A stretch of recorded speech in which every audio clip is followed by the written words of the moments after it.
লক্ষ্মীপুর জেলা নির্বাচন কার্যালয়ের নিচতলার স্টোর রুমে পেট্রোল ঢেলে আগুন দিয়েছেন এক যুবক। সিসিটিভির ফুটেজে মাস্ক পরা ওই যুবককে দেয়াল টপকে কার্যালয়ে ঢুকতে ও বের হতে দেখা যায়।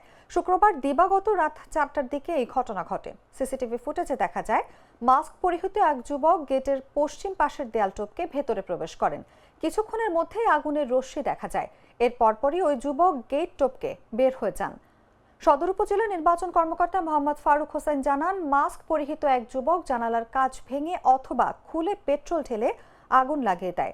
ভেতরে দারোয়ান হামিম ঘুমিয়েছিলেন। তিনি টের পেয়ে কে বলতেই আগুন লাগানো যুবক পালিয়ে যান। এরই মধ্যে 2008 ও 9 সালের ভোটারদের দ্বিতীয় ফর্ম পুড়ে গেছে। এছাড়া একটি অকেজো ডেস্কটপ, সিপিইউ সহ কিছু সরঞ্জামও পুড়েছে। আগুন নেভাতে বেশি সময় লাগেনি। জেলা নির্বাচন কর্মকর্তা মোহাম্মদ আব্দুর রশিদ বলেন, আগুনে অফিসের কিছু নথিপত্র পুড়ে গেছে, তবে বিষয়টি টের পাওয়ার কারণে বড় ধরনের ক্ষতি হয়নি। তদন্ত করে আইনগত ব্যবস্থা নেবে পুলিশ।